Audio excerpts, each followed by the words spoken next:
Ndewo, welcome everyone to this exciting program today. It's a continuation of sex trafficking of young Nigerian girls, and internationally, the sex traffic, the sex trafficking of young girls. And let's not forget now, some young men are also impacted by this horrific activity globally.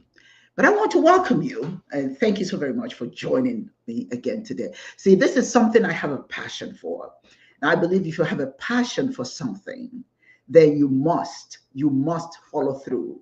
You must not talk about anything that you're not willing to do something about. So the Ndumodu show is, for the most part, much of this year, we're going to be focusing and calling attention to this horrific program. And I call it a program because for some people, it's a way of making money, using lives, destroying lives as a way of making money. So that's a program for them. So anyway, we're going to continue to shine the light on this. And I'm so glad that some of you are able to join us. And if you're not able to join us right now, you can watch the video later. As always, I start my program by sharing words of wisdom that I want you to add to your repertoire.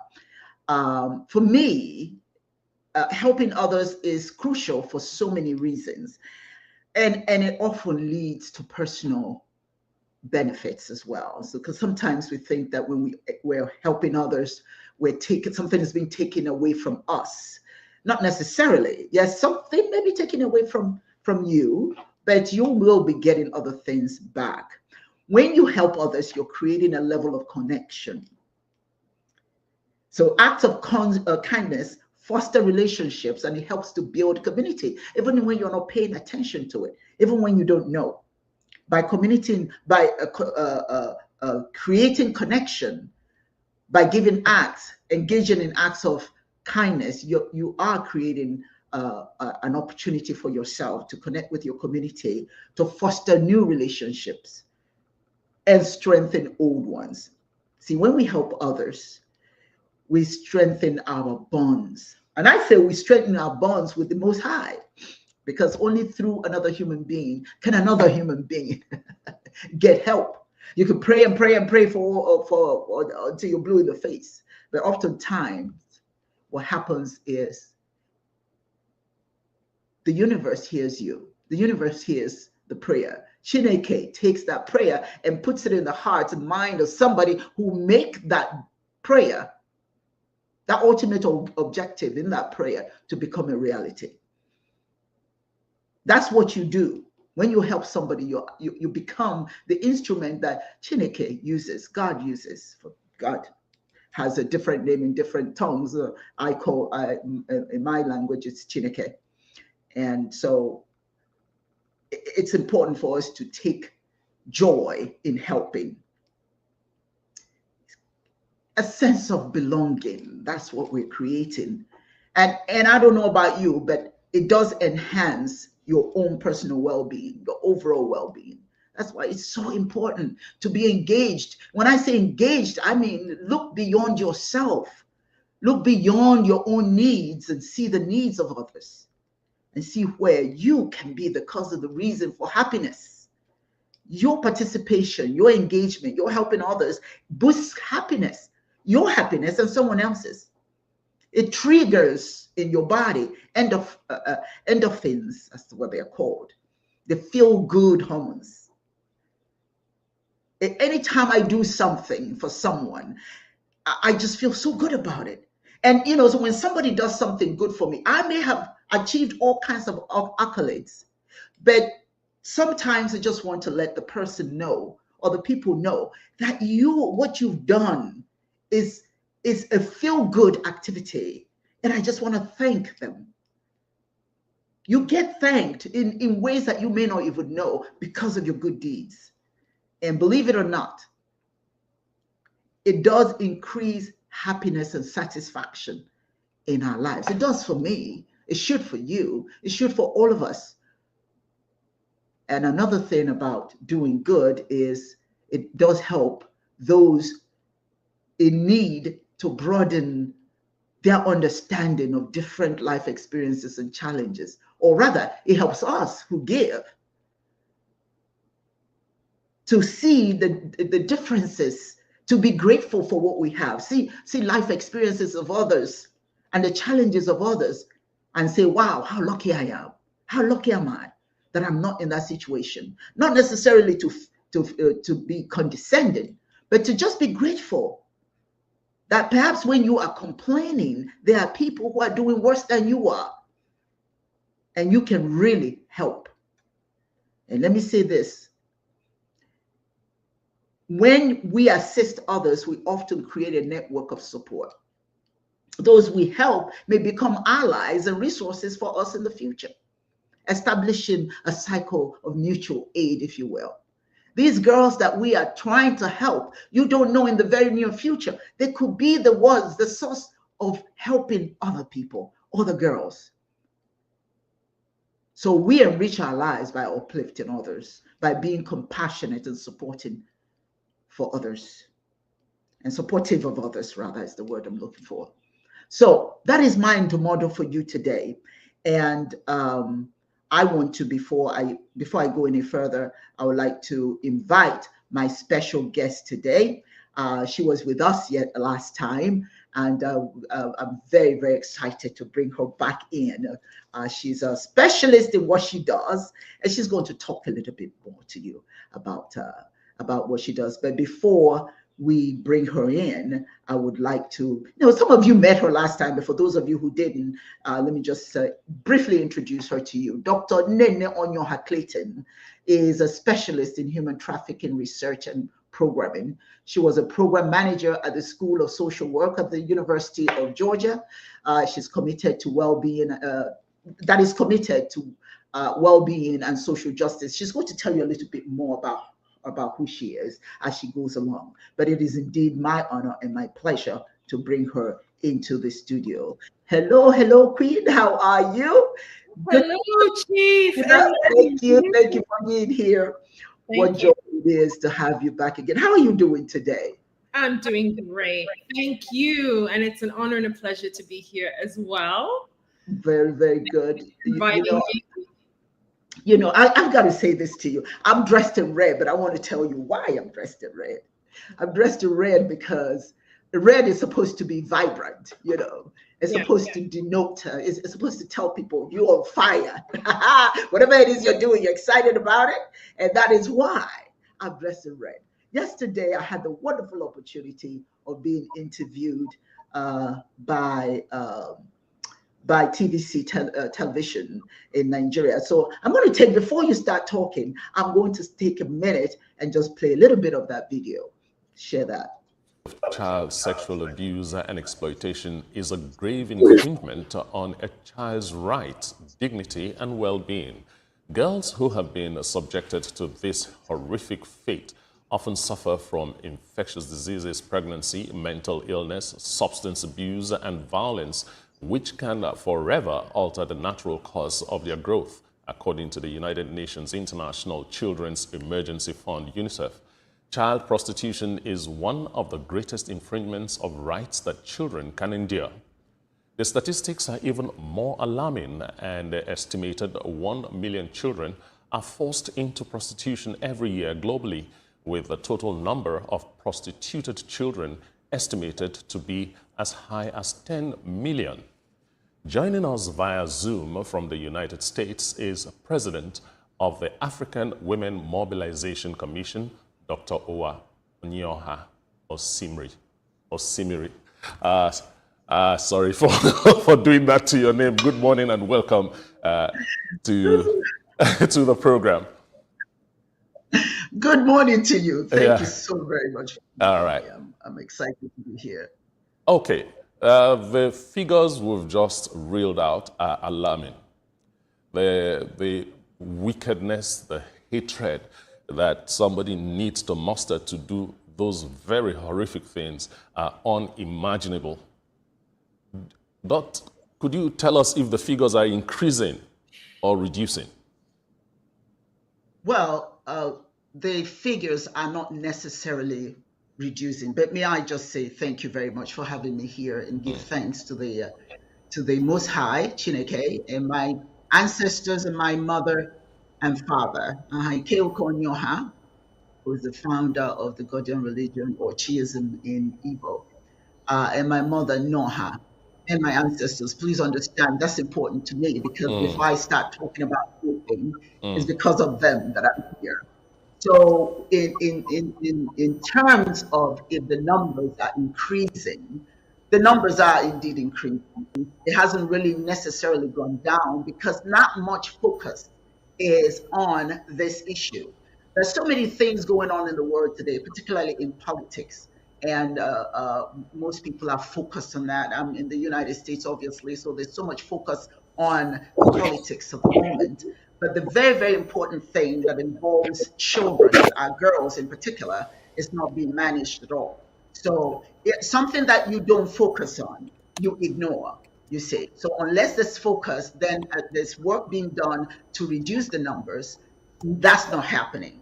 Yeah, there are many, certainly there are many programs instituted by the United Nations and different countries as well. But when it comes to focusing on the prevalence of sexual molestation, sexual exploitation of girls, it's not happening. I just want to pause there, right there, and then bring in your thoughts, Dr. Nnenne. What are your thoughts about what I said? Is it decreasing? Are the numbers of sexual prevalence necessarily decreasing? What are your thoughts on that? Thank you, Dr. Osimiri. Statistics sadly show that the numbers of victims of human trafficking and sex trafficking have been on the increase. In fact, estimates show that they have been increased by about 25% since COVID, since pre-COVID times. And that reflects the level of economic precarity that people have fallen into globally due to many factors, including the pandemic, climate change, economic instability.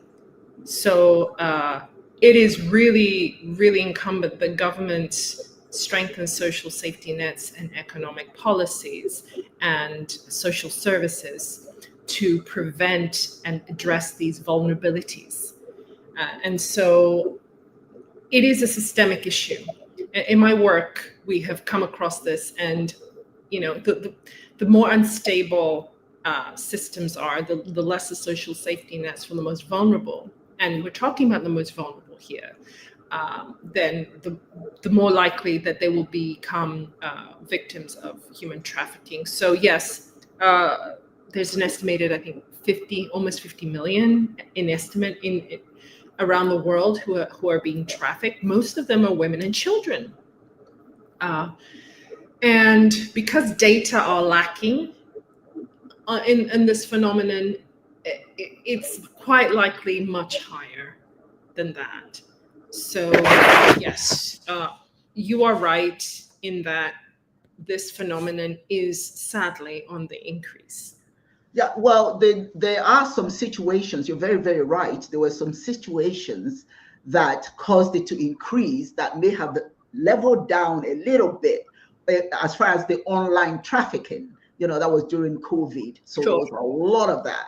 And now that COVID has gone down a little bit, it's not quite, completely eradicated. It's still there, Yeah. but the number of online trafficking, though not completely eliminated, but it's still there, but it's a little bit less. That's about the only area that I see there's less trafficking. However, the physical trafficking, all that sort of thing, does continue. I do have a question that has been gnawing at me.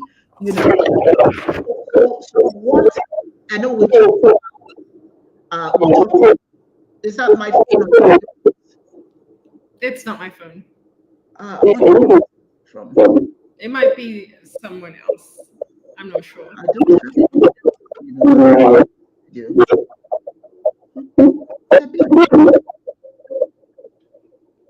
This is Can you hear me all right though? I can hear you, but there's a noise coming from somewhere, and I don't have anyone in I don't have anyone here. I don't know. So we're just going to continue. And please, I apologize for the noise. I'm not sure where that's coming from because it's just Nnenne and I in the studio. So I'm not sure where that's coming from. But nonetheless, I want to, first of all, Nnenne, let me thank all the wonderful people who are here. Uwa Onyioha, thank you for joining us. Baba Bolori, Mustafa, I do apologize if I don't have your name correctly. Thank you so much for being here. Mohammed Sayed, thank you. Abdul Rahman Bukar, thank you so much for being here. Dr. Uwa Onyioha Pierce, thank you so very much for joining us. Zainab Ahmed, National Director for African Women Mobilization in Nigeria. Thank you for being here. Thank you, all of you, for being here. I just thought it was important that I recognize your presence, and for that matter, let me just thank you. Thank you so very much for being here.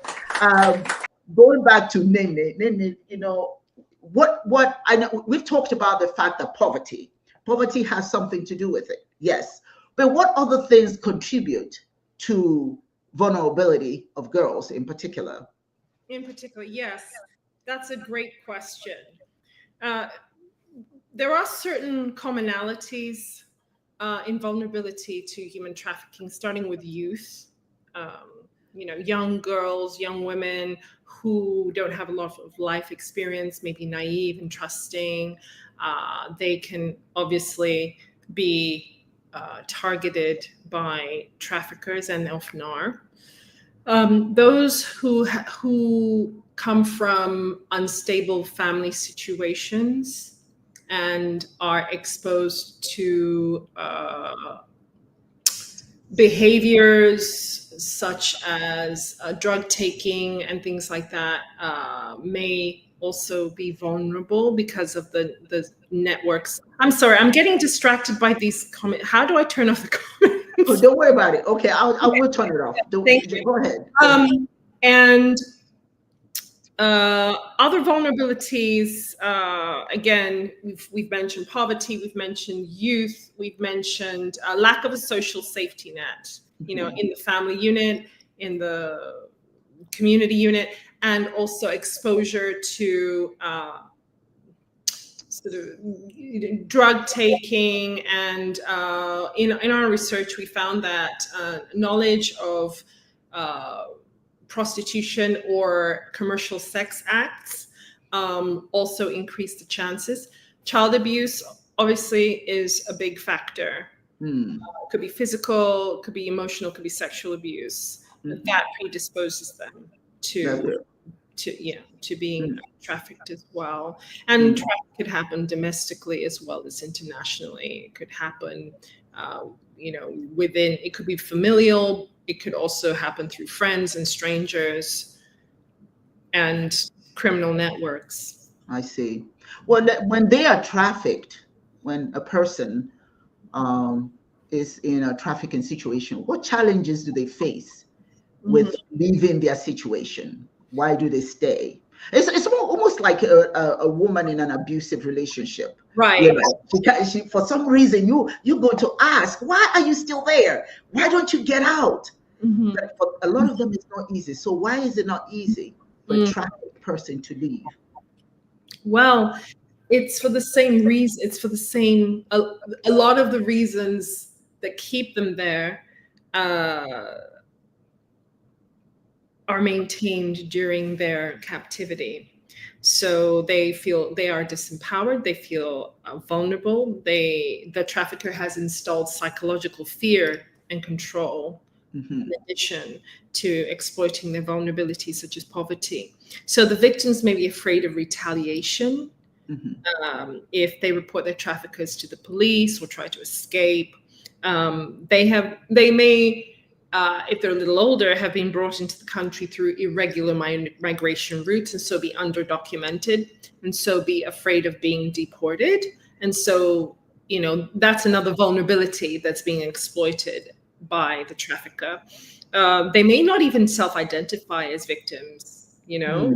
They may have framed this, the activities they're involved in, as a viable economic option, a viable activity, and that is ultimately empowering to them. I saw this case study where the trafficker had actually convinced the victim that they were saving their money. So they only got 10% of the money that they earned through commercial contracts, and then 90% of it was being saved on their behalf. And then at the end of, you know, the period of business, that they would get all these savings. Oh my goodness.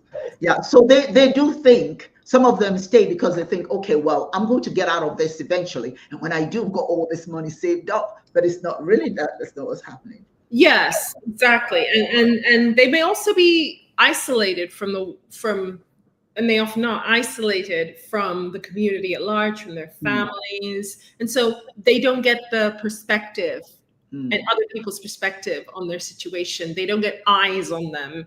They don't get people around them questioning what they're doing because they've been isolated from the rest of the community. So yeah. Well, I want to play this video to demonstrate how people who are trafficked feel. And this was from the United Nations, and then we'll talk about it afterwards. Thank you.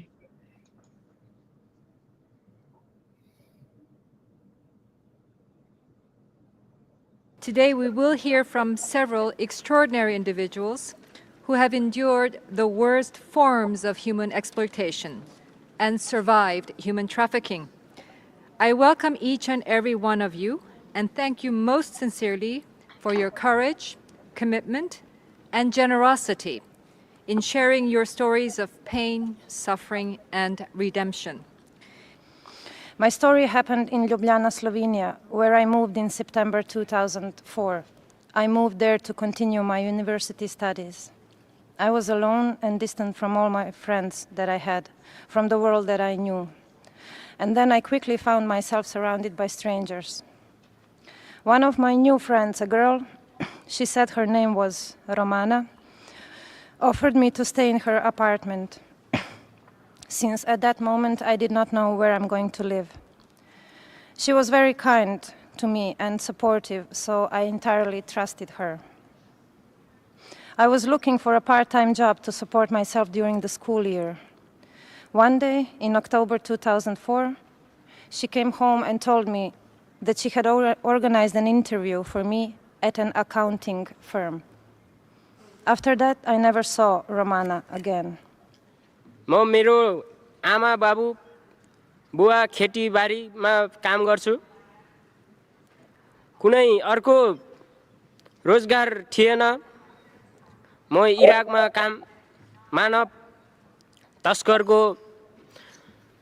भएको मानिस हुँ The next morning, I went to an office where I sat down for an interview with a woman. The interview had lasted about 10 minutes when two men entered the room and dragged me away to a car. I was screaming and resisting. I was taken somewhere blindfolded, then raped many times and beaten because I was resisting. I was drugged with heroin. All my things were taken, and I was forced to wear sexually provocative clothes. I was forced to do prostitution in Ljubljana for about 4 months. I was repeatedly threatened in order to obey them, especially by the life and freedom of my little sister. And I was constantly reminded how easy it is for them to put her in my place. We girls. Nnenne, I just want you to talk a little bit about what this woman is saying in terms of how she got into her situation and how she was persuaded not to escape. Well, this is illustrative of those vulnerabilities that we were talking about earlier, right? So you're trusting someone, you don't have a lot of life experience, and someone seems to be your friend. They earn your trust over a little bit of time. You're not thinking that you're in danger. And by the time you find out you are in danger, it's too late. You know, you are threatened with physical abuse, or experience physical abuse, and you're kept in a state of fear and captivity. This is all examples of human trafficking are an extreme example of human rights abuse, but this person is experiencing multiple human rights abuses. And in addition to that, if you picked up on that, they threatened her family. Yes. So you may be dissuaded from escaping. Yes. Because you love your family and you don't want to see anything happen to them. Evidently, that happened to her. So let's continue with this young woman here. Suffered more. We were distributed to rebel commanders as objects without rights and were sexually abused.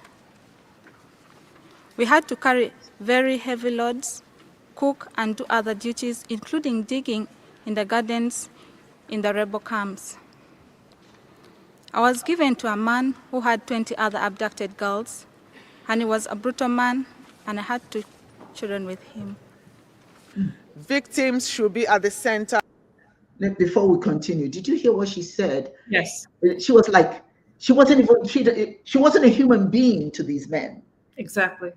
They're not viewed, they're viewed as things. So what is it that dissuades any human being from seeing another human being as worthy of compassion, as worthy of respect?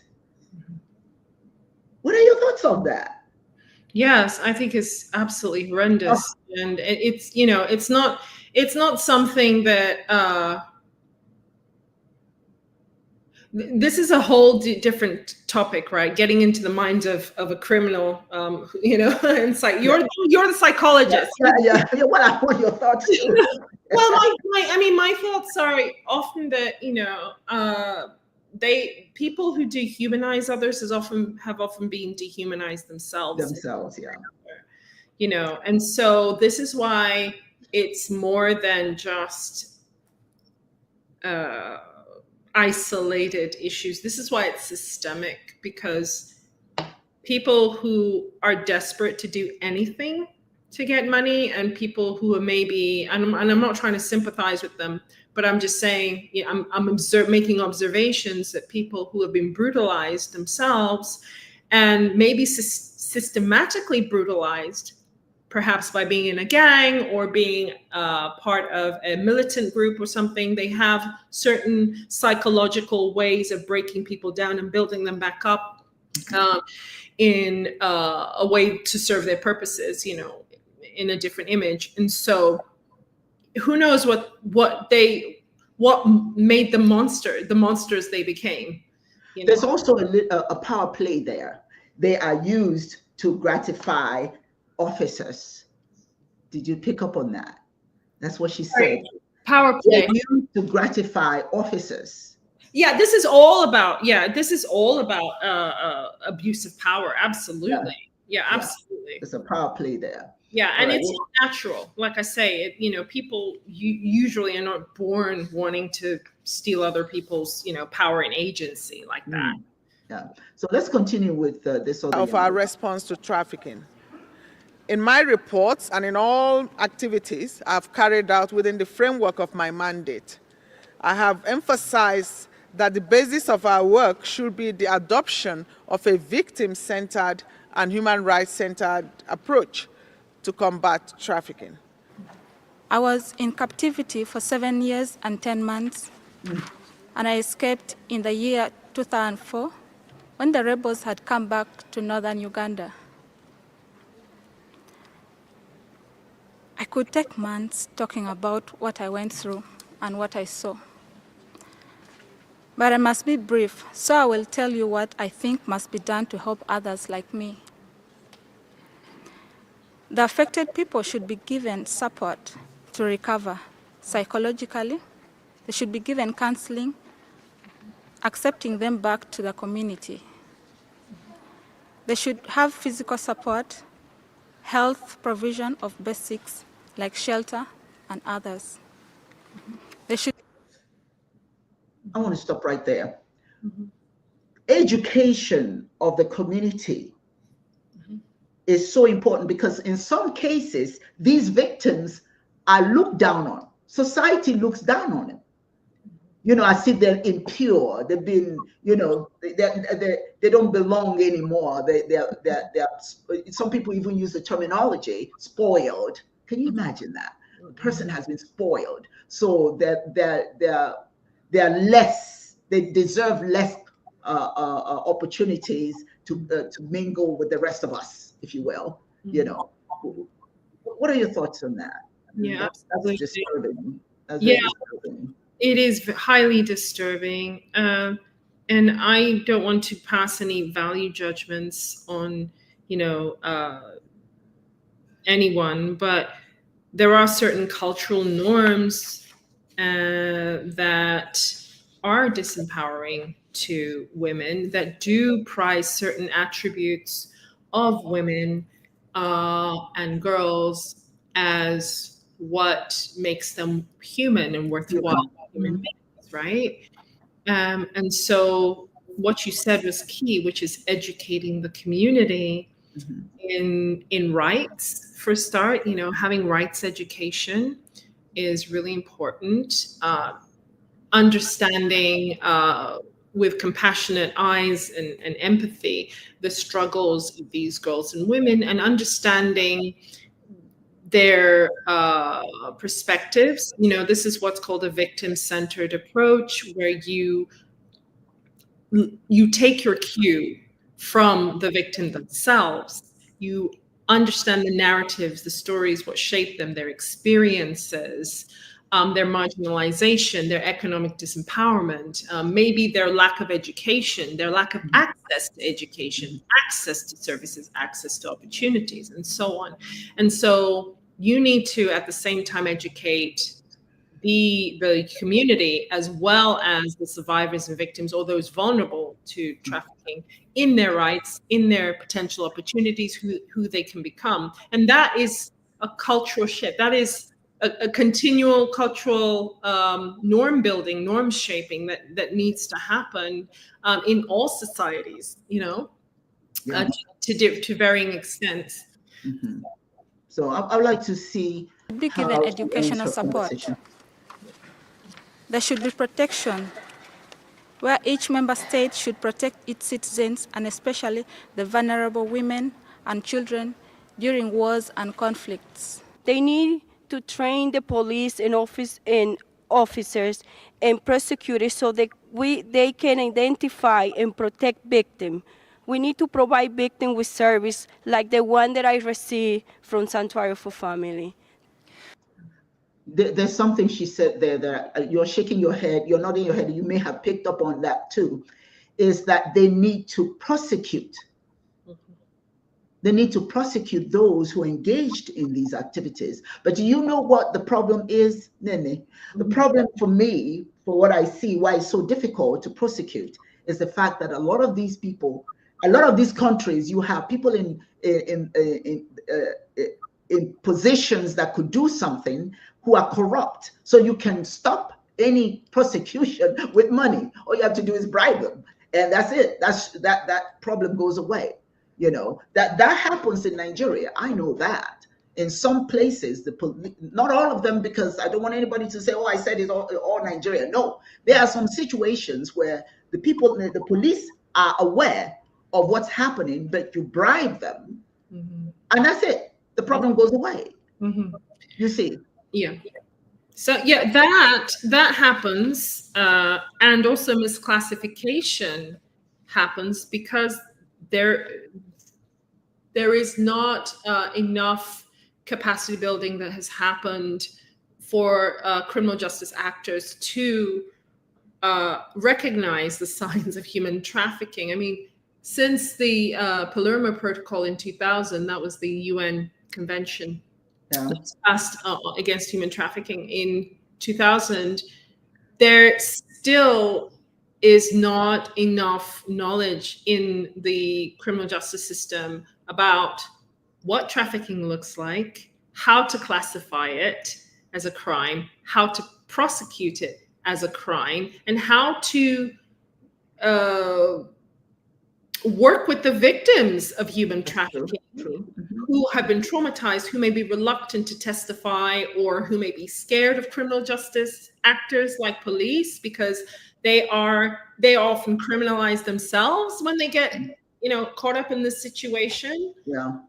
So and then they can become re-traumatized. So really, the survivor is right in saying that we need to train criminal justice actors in how to properly deal with human trafficking cases, because the knowledge, education, and experience in adequately treating these cases is still not high enough across the board. That's right. Well, let me ask you, what is the difference between labor trafficking and labor exploitation? What is that?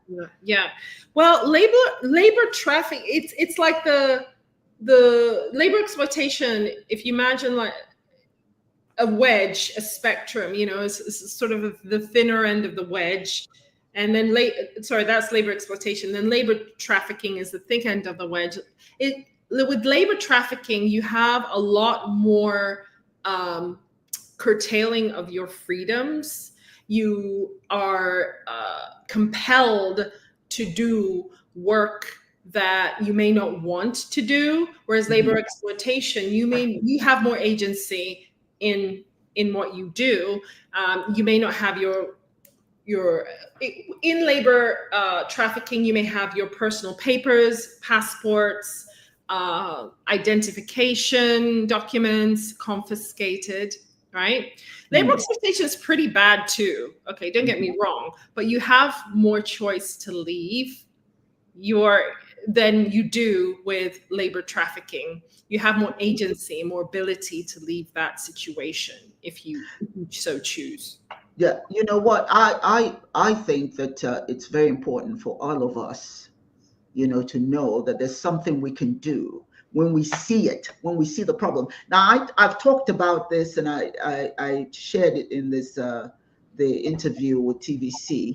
And if TVC, I just want to let them know we really appreciate them. It's a long video, and I encourage you to go to YouTube and watch it. It's a TVC breakfast show. We did talk about the fact that a lot of in Nigeria in particular, a lot of these girls are trafficked in several ways. One, of course, they're trafficked outside. They're taken to foreign nations, in search of some work or the other. They're convinced, because of their poverty, they're convinced that they can go outside the country, get these jobs, and then send money home to their family. Well, they go over there and they get lost. And then they're also trafficked because many of them are impregnated so that they can have, these are young girls, 13, 14, 15, 16-year-olds, and they're having babies for those who can't have babies. So those babies are sold. And then you have those girls who are in homes, right? Who live in people's homes, and they're trafficked that way. And I call it trafficking because when in some cases these girls become sexual partners with the men in the house. You see, they can't, they're threatened to be reported to their family members or whatever, so they don't say anything. So I say this to say we have a responsibility when we see when we see these things going on, we must say something. And I just want to play this video, Nnenne, and then I want you to talk or comment on it. Okay. And that has to do with a teacher who's observant about what's going on with a student.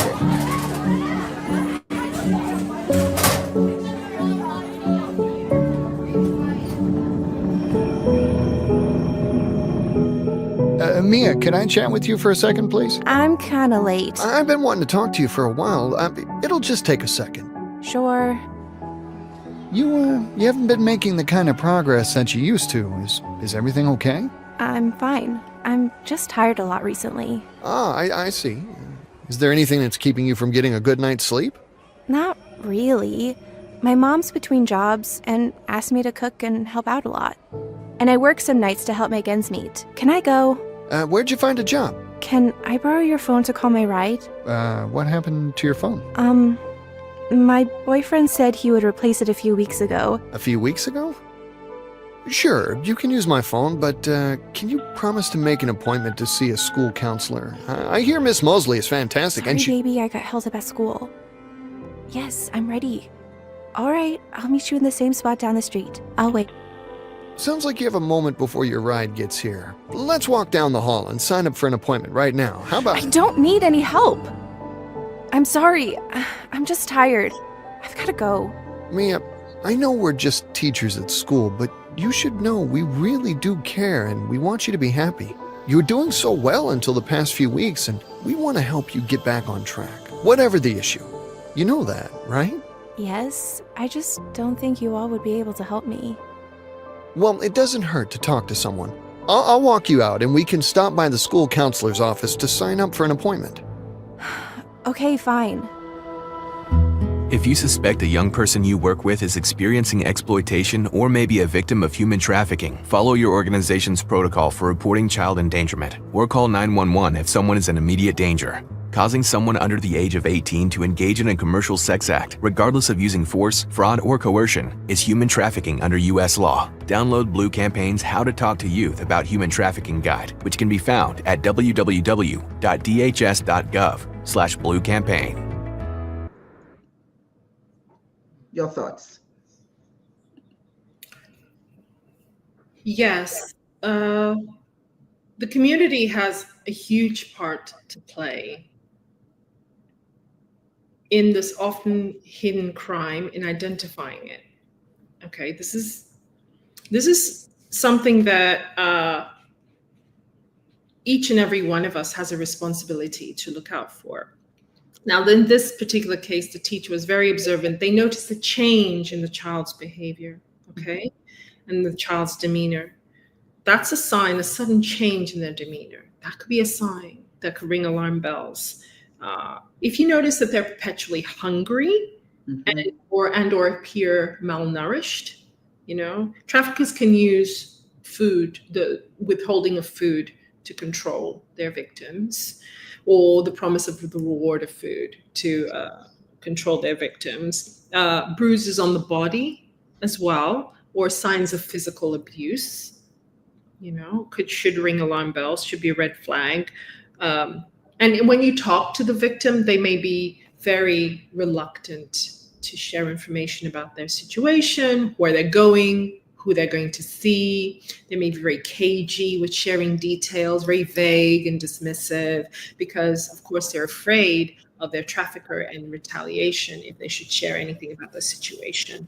They may also have physical signs of like tattoos, for example. You know, that's often something that traffickers use to tag their victims, right? Almost like a branding, you know, like in slavery, when historical slavery, when slaves were branded, and tattoos are the modern version of that, especially if they're age inappropriate. Yeah. You know? Yeah, see, like a 13-year-old with a tattoo, that should ring alarm bells for you. Yeah. It doesn't necessarily mean that's a trend. I mean, it could well be a trend, but it doesn't always mean that. Well, exactly. Each situation is unique, and you have to maybe look at several signs in, you know, as a whole.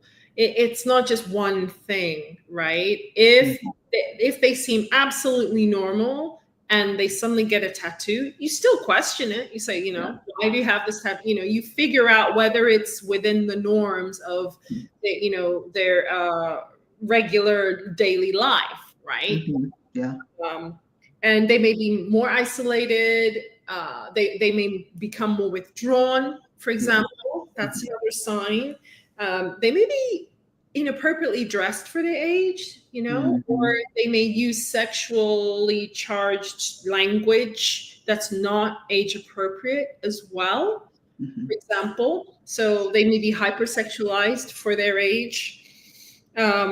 And so on and so forth. They may have their belongings confiscated, or the use of their mobile phones may be highly restricted as well, or highly controlled, as to how they communicate as well. They may, I mean, there's so many signs because each sign is unique, but notice a change in the child or the young person, or even the young boy, young girl, or just whatever age they are. Yeah, my organization, and again, I keep saying this, I keep always trying to thank Zainab Ahmed, who is the national director for OMSI, African Women Mobilization Commission in Nigeria. We sort of have the same spirit, if you will. You see something, do something. Don't talk about it. That's my thing. Everything is not about money. You can intervene on behalf of somebody on just, it doesn't always mean, oh, I don't have money for this. I can, yes, you can. You can always intervene. Of course, you have to certainly make sure that your safety is, not jeopardized based on what you do. But, if you can't do it, then you can call the police. If you're a young person, you can call an adult, something. But we can't keep avoiding it because, as I indicated in that video, it's not going away. And if you look in Nigeria in particular, I'm a Nigerian, obviously, so that's very, very important to me. It's not going away. I see too much of it. It's just too much of it. Too many girls in the streets, desperate, to get money for their families, and then the government should intervene in some manner or form. I certainly, as a nonprofit, I can't tell the government what to do, but what I can say is, as an advocate, for these young women. And may I say something, Dr. Yes.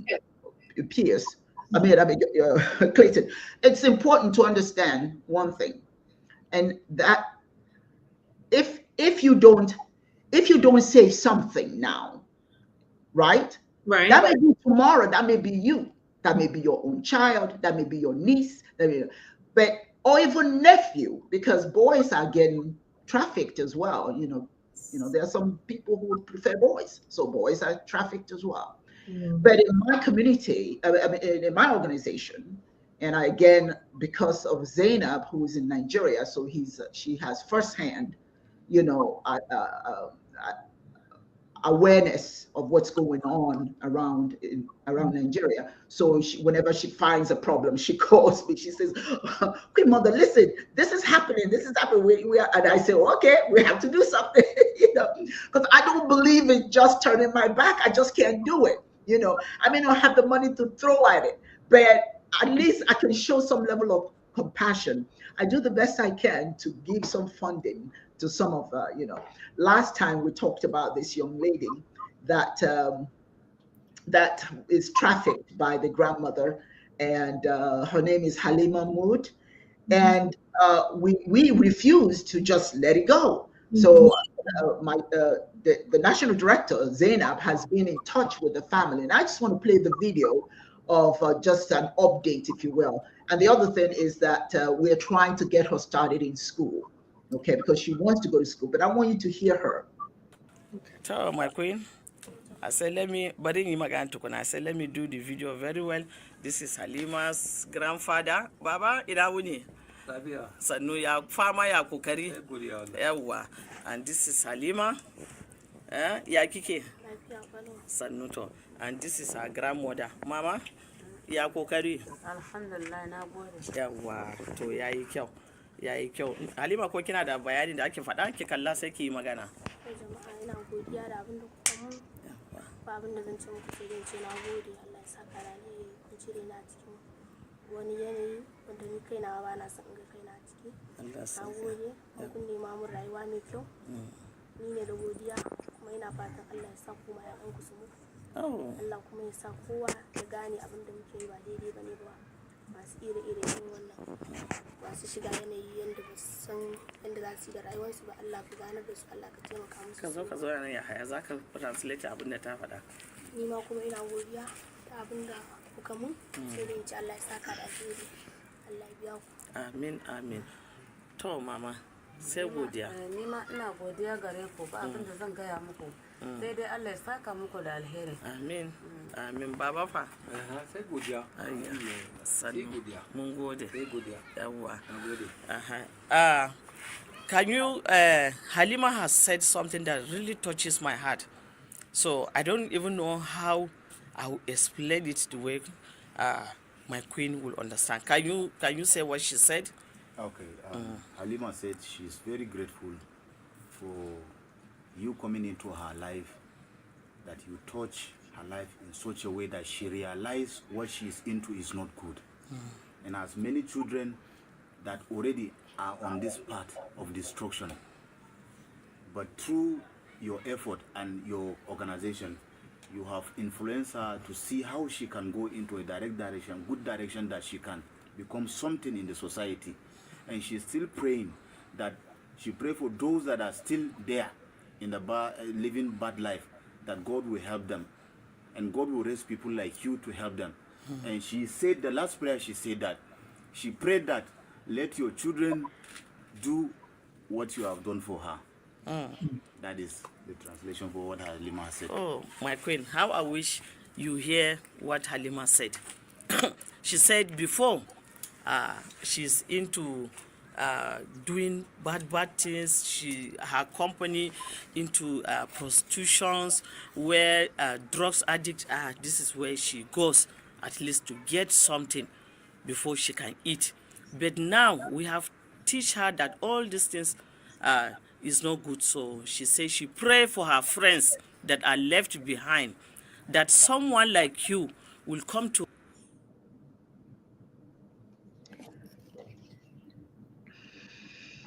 I kind of get emotional. Thank you for the work you've done, Dr. Osimiri, really. And there are two of them, and there are more of them. Thank you. Thank you for being willing to talk about it. Thank you for the audience for being willing to hear about it. Thank you to Zainab. But I cannot tell you how many times Zainab's been running throughout the north or wherever there's a fire. I give her some water. She says, okay, I'm going to go put it out. And if that doesn't work, say, we need more water, which is more money. And we put it out. But this is what we do. This is what we're supposed to do. It's not just up to an organization. It's individual people within an organization or outside of the organization. Zainab just happens to be one of the members of this organization that understands what we are all about, understands what advocacy is about. See something, do something. As I indicated last time, she took one of the girls home with her. She's raising her like her daughter. This girl is 12 years old now. She would have been somebody's wife or somebody's whatever. But now she's growing up to be a girl. And this is what happens when we do something. You can't save the world, but you can start little at a time. That's why they say you can't eat an elephant whole. You got to take a little bite. Who wants to eat an elephant anyway? But anyway, that's just a simple speech. But the long and short of what we're doing here is to put emphasis on one thing. Do something. Do something. It's not, if the statistics is not going down, it's because you're not doing anything. It's up to all of us. It's up to all of us. These are our children. These are our future wives. These people help build society, either positively or negatively. What are your thoughts on Halima? Well, I mean, this is a tale of hope and redemption. And you know, and I'm sure a lot of healing will happen, and you and your organization who have done amazing work and will continue to do so, will help her on her healing journey, and she'll become, you know, a strong leader, I'm sure, and an advocate at some point if she chooses to be. So yes, thank you. And how, you know, let us know how we can continue to help as a community, because, you know, the diaspora is a community as well. Yes. The Nigerian diaspora is still part of Nigeria. Yeah. And just to shed light that this is a case of domestic trafficking in Nigeria, right? However, international trafficking with Nigeria as a source country of human trafficking victims actually happens as well. They may traverse 6-7 countries all the way to Senegal, okay, in a route that includes Benin, Togo, Burkina Faso, Mali, Niger, for example, before they get to Senegal, where there are gold mines, artisanal gold mines, which are highly unregulated. So a lot of trafficking activity flies under the radar because of lack of infrastructure, lack of monitoring, lack of money for government services to, you know, to monitor and control what happens in that region. And so there is a big efflux, emigration, if you like, of girls and young women who are looking for economic opportunities, who are not always aware that what they're going to do is sex work. They've been often tricked into thinking they're going to get hairdressing jobs, working at a salon, working as a dressmaker or they're going to be trained, you know, they're going to work for a year, get money for their education and go back. And instead they have their papers confiscated when they get there. And so we have had to work with embassies in order to repatriate them and then reintegrate them into their communities with a whole rehabilitation, a holistic program for them to heal and get, you know, all of the vocational, educational, medical, and psychosocial services that they need. And so, you know, some of them get trafficked to the Middle East, you know, for domestic servitude, you know, the Middle East. And the stories there are just horrific. Oh, it's absolutely horrific. They're treated absolutely abominably. Like animals. Oh, yes, absolutely. And so I was watching a story, a story of, that one was a Ghanaian, and they had her hanging from the ceiling, right, with her feet tied, hanging from the ceiling, and they were whipping her. They were all taking sides, whipping her naked. You know, that's a human being. That's the worst part of this, is that these individuals are no longer seen as human beings. You know, so we must not normalize this. We must not throw our hands up in the air and go, "Oh yes, this is how it is." Well, you know, there's not much we can do. No. We can do something, and that's why we're having these conversations. Nnenne, you have to come back again. This is not it. You haven't said as much as I know you can share. So we have to keep bringing you back as an expert in this. And I want to let everybody know, as we said earlier, you can help. Please, Omsi Ogele on Cash App. Anything you can give.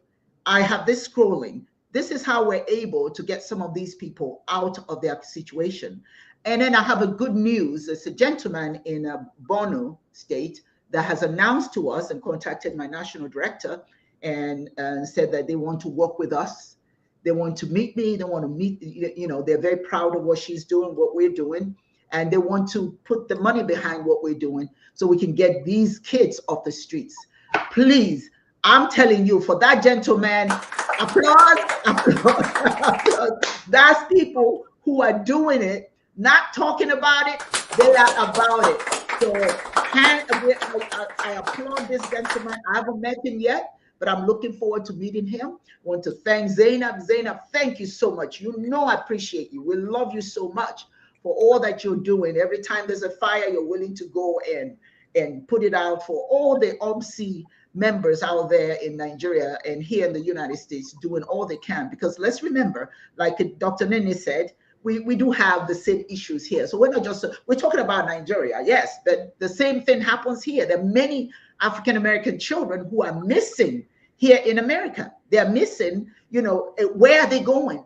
Where a 12-year-old is going to school and disappears, a 15-year-old, and they never find them. They never find them because maybe they've been trafficked, you see. So we need to pay attention when we see, and this is what I want to say to those of us who are here. When you see a young girl walking by herself, if you're a gentleman, please keep an eye on her. Make sure she gets to where she's supposed to get to. Or if you see a car maybe just kind of hovering around, you know, that means she's in danger.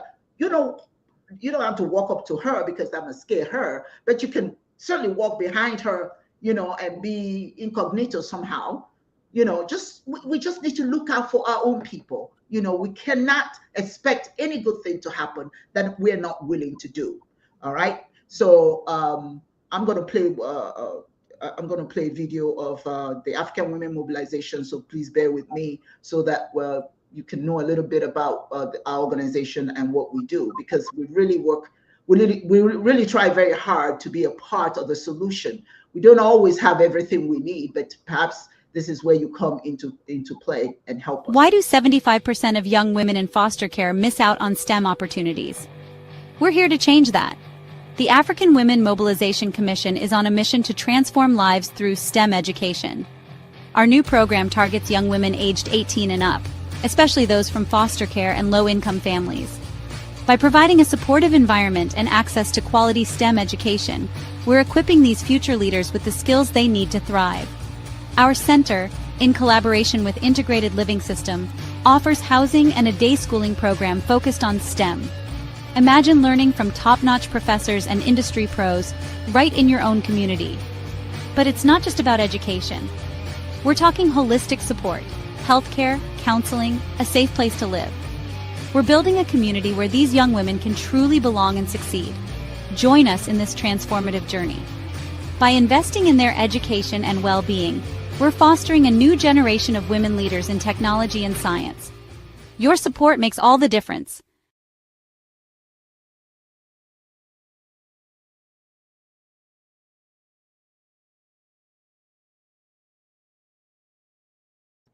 If you want to know a little bit more about our organization and what we do, please visit us at our website.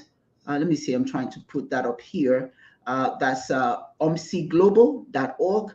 That's where you find out what we're doing. And if you want to help and support these girls that are being trafficked, please use our Cash App address, $sign Ogele on Cash App, please.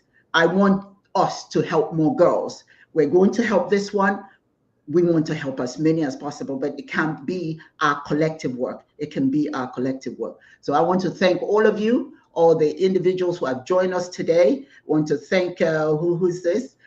Crunch Bonet, thank you for talking about this. Yes, and we're going to go, we have part 4 next Saturday, and we're going to bring in a little bit more case studies, you know, situations showing how individuals are getting caught up in these things. You know, we need to see those. Nnenne, I'm hoping you can join us. If you're not able this Saturday, that's okay. You just let us know what Saturday you can join us. But in the meantime, we're going to continue to talk about this because it's very important. Thank you, Crunch Bonet.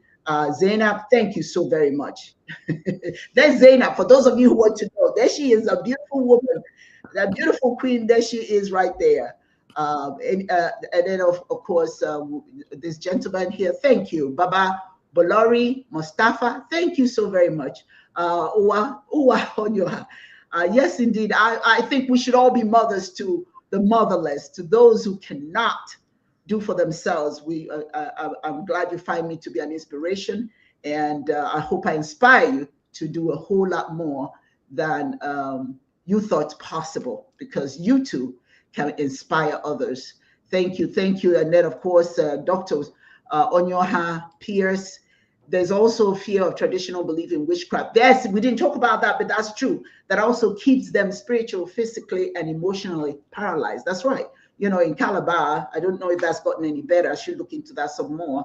There are some girls who are prostituted because they're witches, if you will. You know, can you imagine that?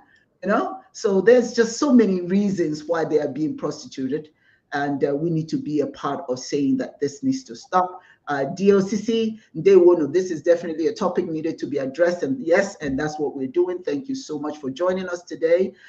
This gentleman is from Maiduguri, Borno State. We appreciate you for the sacrifices and work you're doing in Borno State, and we won't forget you, Zainab. But yes, nobody will forget Zainab. Zainab is awesome. And this individual is watching from Borno State as well. Zana Muhammad Mustafa. Zana, thank you so much for joining us today. Let's see, Yudi says true drug use, child abuse in the family. Yes, just what Dr. Nnenne talked about. And then we have Muhammad Said watching from Maiduguri. Thank you so very much as well. Let's say Yudi said happy societies are stable societies. Bad economic and political issues give rise to crime, all manner of crimes to mitigate economic frustrations. That's right. You know, when people are frustrated, what are they supposed to do? You know, they go into crime. And unfortunately, this abuse of girls is part of that crime. So, you know, we have, this is from Dr. Pierce. She says, you look amazing. And you do look amazing. All right. And then Abdul, I think I've already spoken about him. So anyway, if I didn't go through it because the time is against us now, we appreciate you being here. We look forward to the possibility of you coming back. Remember, this is our battle. This is our charge. It's not up to just me. It's not up to Nnenne. It's not up to doctors. It's not up to just Zainab. It's up to all of us. And again, I remind you to please visit JVC. Well, I beg your pardon. It's a TVC television, TVC breakfast show on YouTube, and you can view the total interview of me. It's long, so we don't have time to go through all of it. But we thank them for taking the time to interview, to be a part of the conversation. So we're grateful to them, and we're going to continue to reach out to other individuals who are willing to listen. And you know, that's the thing. If you're a fighter, you seek individuals that will help you in your fight. And there's so many people out there, so we'll be looking for them. So anyway, thank you all very much. And thank you, Dr. Nnenne Clayton, for being here with us. And I look forward to the opportunity of having you come back and help us to continue this program. All right. Remember, Domondo TV is part of the Chism Network. So we're going to end with their video because they helped to sponsor this program today, right? All we are all about is doing God's work, right? What is that? Nnenne, if you remember, your grandfather used to say, when you put your hands together, you can make anything happen, right? When your fists are clenched together, everything is possible. So anyway, thank you, everyone. And I'm going to end this program on this note from this video from the Chism Network. Thank you, everyone. Dr. Thank you very much.